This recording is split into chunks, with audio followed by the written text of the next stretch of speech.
Have you ever wondered what's lurking in the blind spots of our history books? We learn about Egypt, Rome, Greece.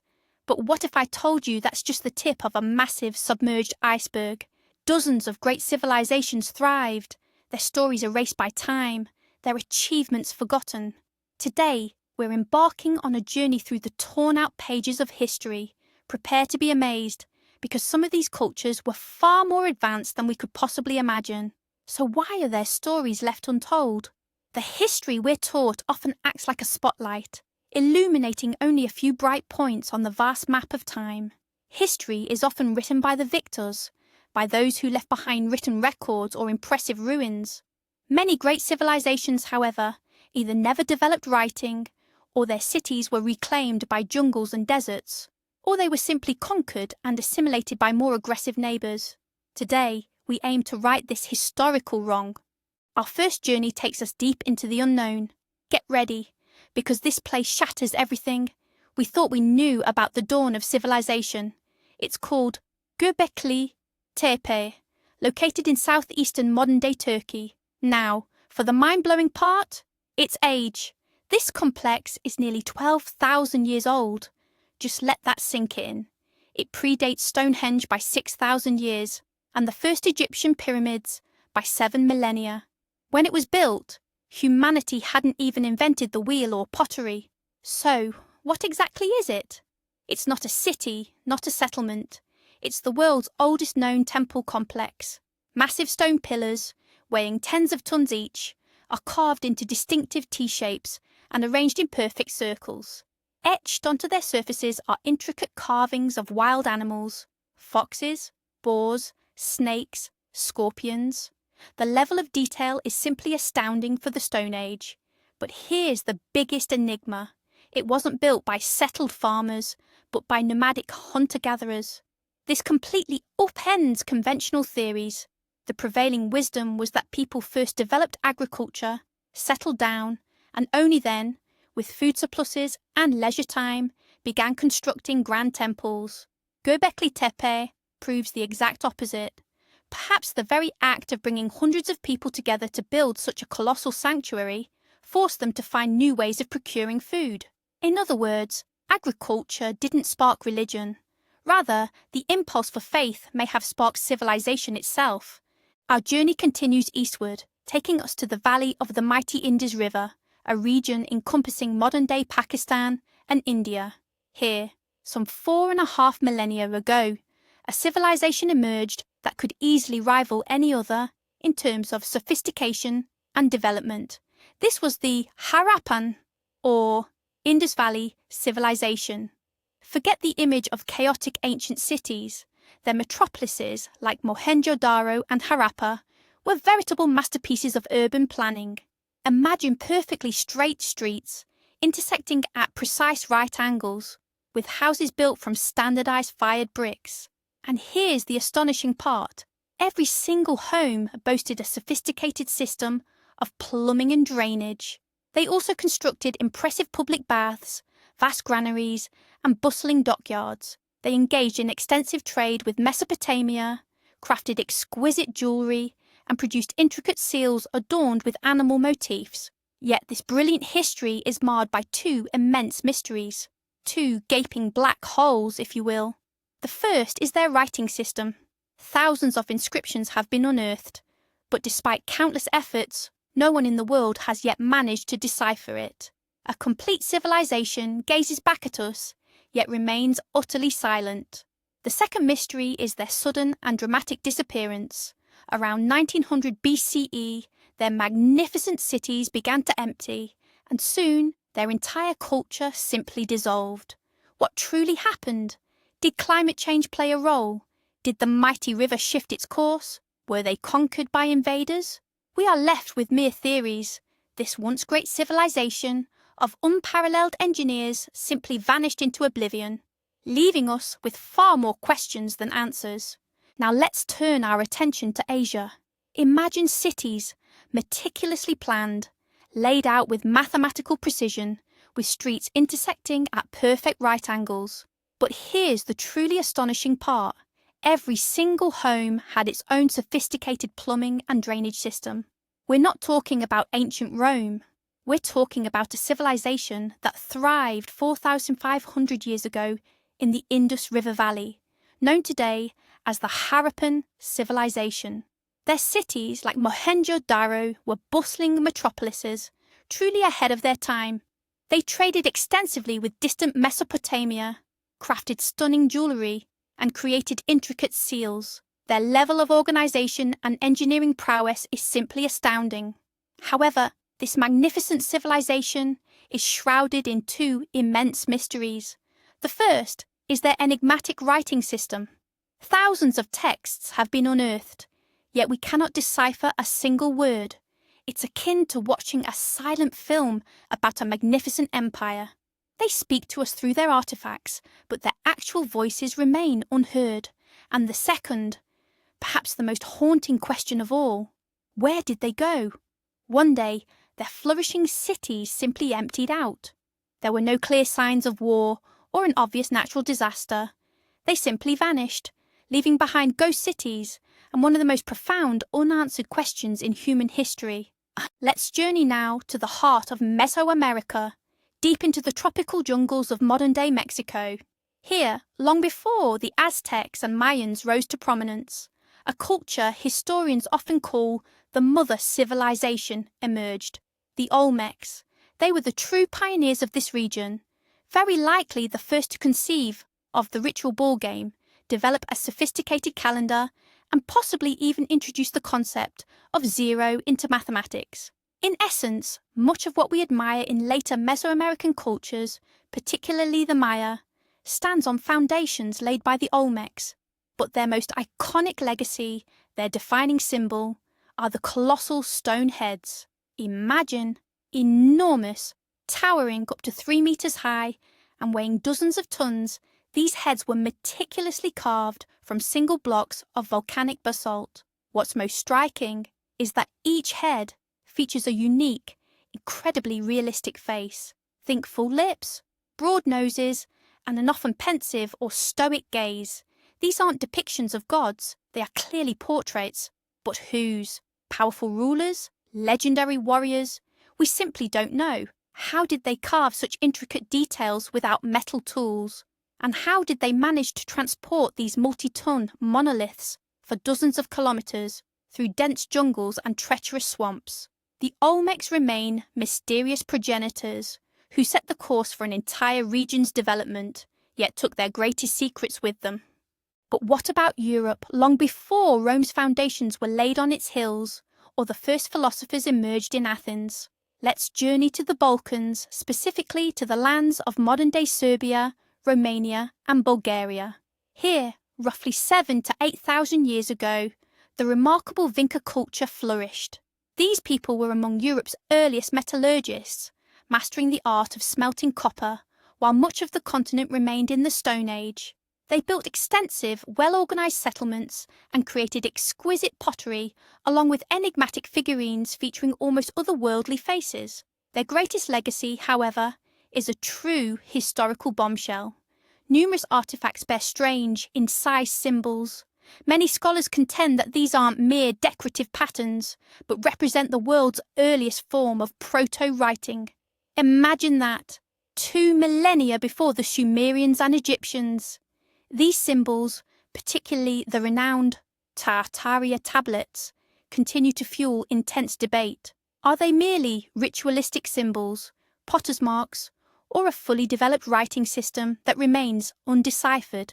If that's the case, the entire history of written language would need to be rewritten from scratch. When we think of great ancient African civilizations, Egypt almost always comes to mind first. Pharaohs, pyramids, the Sphinx. But what if I told you that just south of these iconic giants, another powerful empire flourished, one that actually brought Egypt itself to its knees? Enter the Kingdom of Kush, located in what is now modern-day Sudan. For centuries, they were either fierce rivals or vital trade partners with Egypt. But then, in the 8th century BCE, something incredible happened. The Kushites marched north and conquered their powerful neighbour. They established the 25th dynasty, famously known as the Black Pharaohs, and ruled over all of Egypt for nearly a century. But Kush was far more than just a mere copy of Egypt. They had their own unique capital, the thriving city of Meroe, which became one of the ancient world's largest centres for iron production. And yes, they built pyramids too, but their versions were smaller, with much steeper sides, and incredibly, there are more pyramids in Sudan today than in all of Egypt combined. They even developed their own distinct writing system, Meroitic, much of which remains undeciphered to this day. The Kingdom of Kush stands as a powerful testament that Africa's rich and complex history stretches far beyond the well-trodden banks of the Nile. But let's delve even deeper into Africa's history. Our journey takes us to West Africa, into the jungles of modern-day Nigeria. Approximately 3,000 years ago, a mysterious culture known as Nok emerged and flourished here. We stumbled upon its existence quite by chance, when miners began unearthing astonishing terracotta heads. These sculptures are truly striking in their expressiveness, boasting a unique style, elongated heads, large triangular eyes, and intricately detailed hairstyles. They represent some of the oldest examples of complex art in sub-Saharan Africa. However, the Nok people were not merely artists, they were also exceptionally skilled metallurgists. Archaeological discoveries prove that they transitioned directly from the Stone Age to the Iron Age, completely bypassing the Bronze Age, and did so independently, without any external influence. This was a monumental technological leap. They developed sophisticated furnaces for smelting iron and forge tools that allowed them to cultivate the land and construct large settlements. The Nok culture stands as a mysterious foundation upon which many subsequent great West African civilizations were built. Their distinct art and advanced technology spread throughout the region, but the Nok themselves, much like many other captivating societies in our narrative, eventually faded into history. And now, China. When we think of ancient China, iconic images often come to mind. Powerful dynasties, the Terracotta Army, the Great Wall. But sometimes archaeology unearths surprises that completely rewrite our textbooks. In 1986, workers accidentally stumbled upon something truly extraordinary. The site was named Sanxingdui, and what they uncovered there looked almost like the legacy of an alien civilization. This was a previously unknown Bronze Age culture, flourishing over 3,000 years ago. They created artifacts unlike anything else found anywhere in the world. Imagine colossal, human-sized bronze statues of figures with incredibly elongated bodies, and their masks. Enormous bronze masks featuring massive, protruding cylindrical eyes and ears that resembled wings. Some of these masks were even covered in pure gold. Why did they create them? Who did they depict? Gods, ancestors, or perhaps shamans in a ritual trance? This culture is conspicuously absent from all ancient Chinese texts. They were contemporaries of the well-known Shang dynasty, yet their art, and quite possibly their religion, were radically different. Sanxingdui is like discovering an entire lost continent on the map of history. Let's leave the scorching jungles behind and venture into the boundless steppes of Eurasia. The ancient Greeks called their inhabitants barbarians, but that's one of history's greatest misconceptions. We're talking about the Scythians. They weren't a single unified people, but rather a vast confederation of nomadic tribes who for nearly a millennium dominated an immense territory, stretching from the Black Sea to the borders of China. They were unmatched horsemen and archers, the true kings of the steppes. Their mobility and devastating military tactics struck fear into the hearts of powerful empires, including the formidable Persian Empire. But to simply label them as wild nomads is to completely misunderstand them. The Scythians were creators of incredibly intricate and sophisticated art. Their kurgans, the burial mounds of their elite, are veritable treasure troves. Archaeologists have unearthed vast quantities of gold artifacts there. Ornate combs, elaborate necklaces, finely crafted vessels, and intricate decorations for clothing and weaponry. And these aren't just mere gold ingots, they are masterpieces crafted in their distinctive animal style. Stylized figures of deer, panthers, and griffins are intricately woven into dynamic and complex compositions. This art speaks volumes about their rich mythology and complex worldview. Though they built no cities, and possessed no written language, their culture was profoundly deep and vibrant, and their golden treasures continue to inspire awe. Now let's turn our attention to the Mediterranean, to the sun-kissed island of Crete. Perhaps you've heard the myth of Theseus, the monstrous Minotaur, and his twisting labyrinth. But what if, beneath this legendary tale, lies a forgotten, yet very real civilization? This was the Minoan civilization, Europe's first great civilization, which thrived during the Bronze Age. They were not the warlike Greeks we often imagine.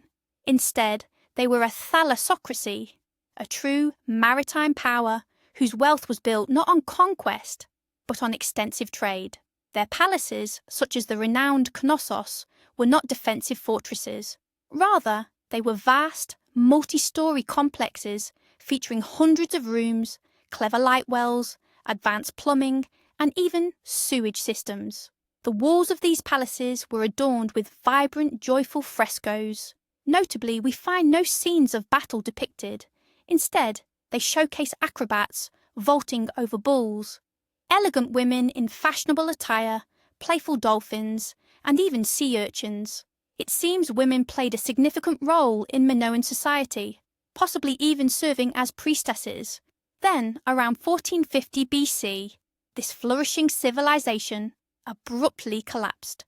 The leading theory points to a catastrophic volcanic eruption on the nearby island of Santorini, which triggered a massive tsunami. This wave likely decimated their fleet and swallowed their coastal cities. This devastating event may even have inspired the legend of Atlantis. The sophisticated Minoans were eventually supplanted by a new, distinct people who rose to prominence in Greece. Warlike, stern, and obsessed with glory and honour, these were the Mycenaeans. While the Minoans were peaceful traders, the Mycenaeans were the very heroes Homer immortalised in his Iliad: Agamemnon, Achilles, Odysseus. These legendary figures were likely Mycenaean kings or chieftains. Their centres were not open palaces, but formidable citadels perched on hills, surrounded by colossal walls. These walls were constructed from such immense stone blocks that later Greeks believed they had been built by one-eyed giants, the Cyclopes. Within these fortresses, in shaft tombs, archaeologists unearthed incredible treasures. The most famous discovery is the so-called Mask of Agamemnon, a funerary mask of pure gold that once covered the face of a deceased ruler. The Mycenaeans were formidable warriors, controlling much of Greece and engaging in trade across the entire Mediterranean. It is quite possible that they were the ones who orchestrated the famous expedition against Troy. But their golden age ended abruptly and catastrophically. Around 1200 BCE, their great citadels were burned, and their civilization collapsed, plunging Greece into what is known as the Dark Ages. When we talk about ancient history, two superpowers usually come to mind: Egypt and Babylon. But there was a third major empire, one that's often unfairly forgotten: the Hittite kingdom. Originating in Anatolia, the heartland of modern-day Turkey, they forged a vast and powerful empire that rivaled Egypt as an equal.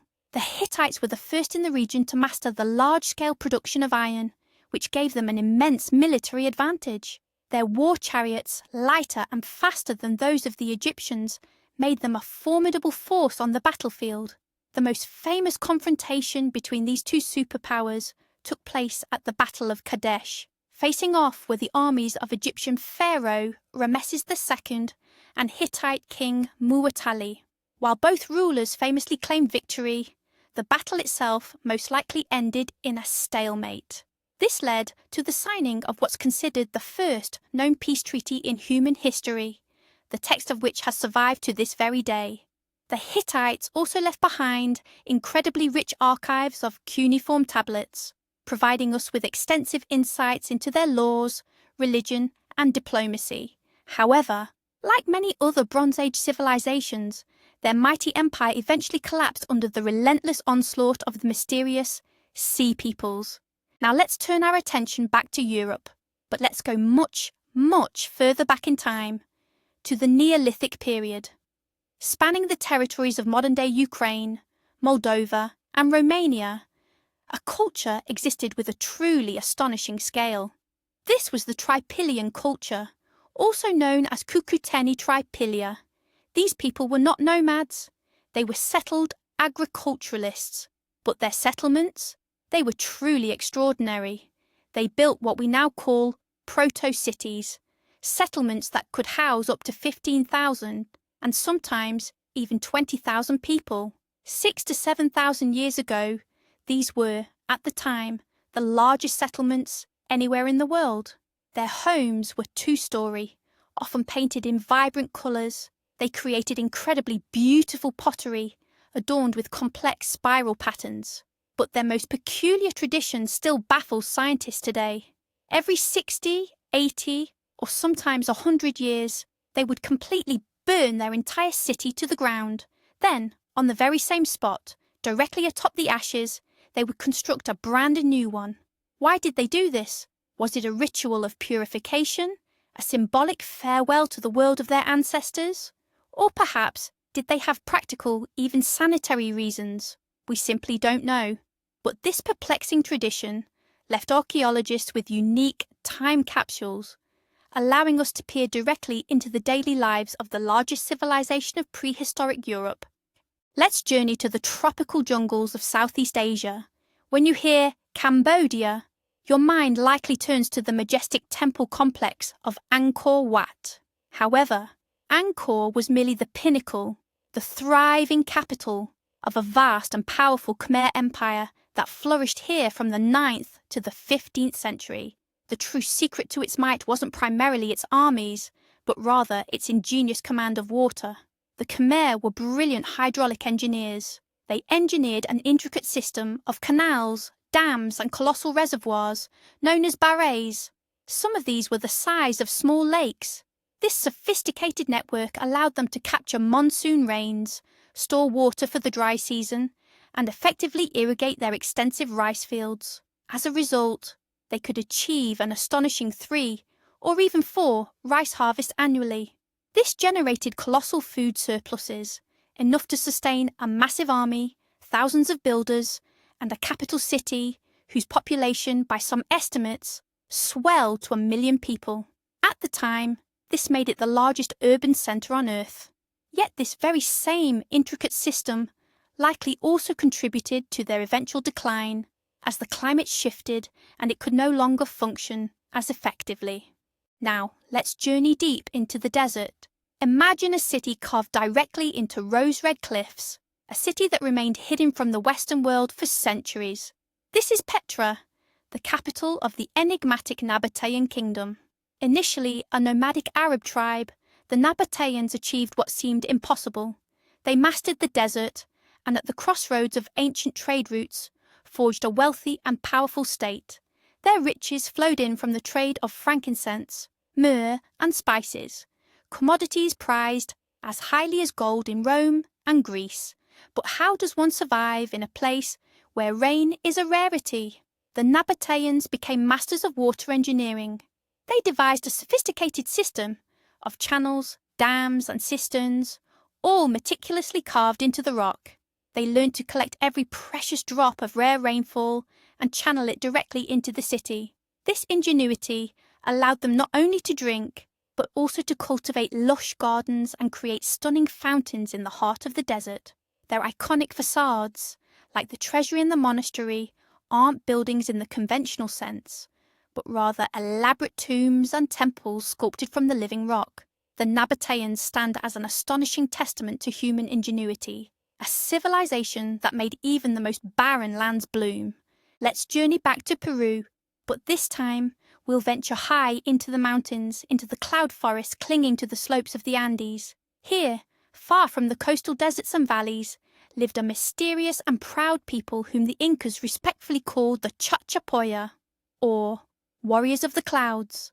They were fair-skinned and tall, setting them apart from other Andean peoples, and renowned for their ferocity in battle. It took the Incas many years and great effort to conquer them. But the Chachapoya were not only formidable warriors, they were also exceptional builders. Their cities, like the fortress of Cuelap, often called the Machu Picchu of the north, were perched atop inaccessible cliffs, encircled by massive walls. Unlike the Incas, whose homes were typically square, the Chachapoya built round houses with conical roofs, and their burial sites were placed in the most improbable locations. They either carved mausoleum-like tombs directly into sheer rock faces or crafted anthropomorphic sarcophagi, resembling gigantic human figures, which they then positioned on hard-to-reach ledges. How they accomplished this remains a mystery to this day. Imagine a city, but it has no streets, no public squares. There are no ground-level entrances. To get into a house, you'd climb a ladder to the roof and descend through a hatch.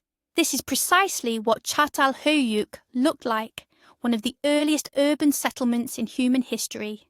Located in modern-day Turkey, it thrived approximately 9,000 years ago during the Neolithic period.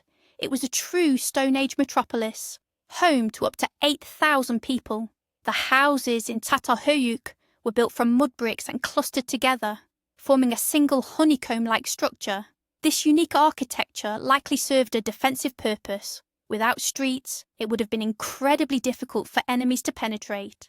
The lives of its inhabitants were deeply intertwined with art and rituals. Their home walls were adorned with paintings depicting hunting scenes and enigmatic geometric patterns. They worshipped a mother goddess and the bull, whose horns, or bucrania, were often incorporated into the walls of their dwellings, and they buried their dead directly beneath the floors of their homes. Ancestors literally remained part of the family, continuing to live alongside their descendants. Çatalhöyük offers a unique window into the world of people who were just taking their first steps toward urban civilization. Let's journey to Central Asia, to a region that long remained a blank space on the archaeological map. We're heading to the harsh deserts of modern-day Turkmenistan, Uzbekistan, and Afghanistan. It was here, during the Bronze Age, that a powerful and wealthy civilization flourished, one virtually unknown until recently. It's known as the Oxus civilization, or the Bactria-Margiana archaeological complex, often abbreviated as BMAC. This was the fifth great civilization of the ancient world, standing proudly alongside Egypt, Mesopotamia, the Indus Valley, and China. Amidst the desert sands, they built monumental oasis cities, complete with mighty walls, palaces, and temples. They were skilled metallurgists, crafting intricate bronze tools, vessels, and weapons, and they were master jewelers, producing astonishing amulets and seals from stone and metal. This civilization stood at the crossroads of ancient trade routes. Goods flowed through their lands from Mesopotamia to the Indus Valley, and from the northern steppes southward. They were a crucial link connecting the great cultures of that era. Yet lacking their own written language, they remained obscured by history for centuries. Only the tireless work of archaeologists has managed to unearth their story and restore their rightful place in the pantheon of great civilizations. Remember the ancient Greek myth of the Argonauts? Led by Jason, a band of brave heroes set sail on their ship, the Argo, bound for the distant, fabled land of Colchis to retrieve the legendary Golden Fleece. For the ancient Greeks, this was a journey to the very edge of the world. But Colchis wasn't just a myth. It was a very real ancient state, situated in what is now western Georgia, right on the coast of the Black Sea. And this land was indeed famous for its gold. However, they didn't get it from sheepskins in the mythical sense. The ancient Colchians had a remarkably ingenious method for extracting gold from their mountain rivers. They would submerge sheepskins in the flowing water, allowing the finest particles of gold dust to settle and become trapped in the thick wool. After drying the skins, they would simply shake out the precious metal. So, the myth of the Golden Fleece had a surprisingly real foundation. Colchis was a rich region and a significant centre for metallurgy. The Colchians crafted exquisite gold and bronze jewellery, many pieces of which are still being discovered in their burial sites today. It truly served as a bridge between Greek civilization and the peoples of the Caucasus, a tangible land that blossomed into legend. Finally, let's journey back to Italy, but long before Rome rose to become a mighty empire, and long before the wolf suckled Romulus and Remus. In those very lands, in what is now modern-day Tuscany, lived a mysterious and highly advanced civilization. The Etruscans. They were in many ways the Romans' early mentors. The Romans adopted a wealth of knowledge from them. engineering marvels like arch construction and sophisticated sewage systems, the brutal gladiatorial contests which originally began as part of Etruscan funerary rites, and even some of their symbols of power. The Etruscans were skilled seafarers and formidable traders, their ships navigating the entire Mediterranean. They crafted magnificent bronze sculptures and sarcophagi, often depicting husband and wife feasting together, a testament to the high status of women in their society. Yet their greatest mystery lies in their origins and their language.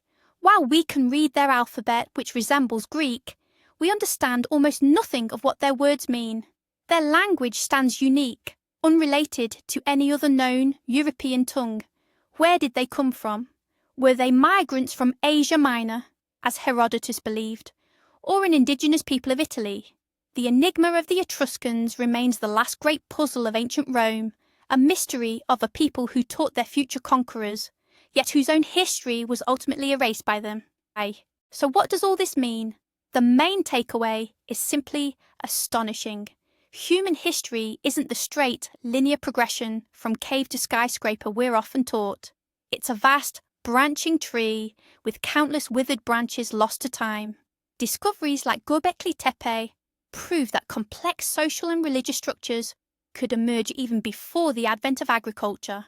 And peaceful civilizations like Norte Chico show us that war wasn't always the sole driver of progress. Each of these forgotten cultures is a lost chapter in the story of who we are, a poignant reminder of how much we still don't know and how fragile the legacy we leave behind truly is. Thank you for joining us on this journey. History is brimming with mysteries, and we've only just scratched the surface of a few. If you enjoyed this peek behind the curtain of official history, don't forget to like this video and subscribe to the channel so you don't miss our next investigations. Now, a question for you. Which of these civilizations would you like to see a dedicated, in-depth video about? Or perhaps you know of other forgotten cultures we didn't mention? Share your thoughts in the comments below. We'd love to hear from you.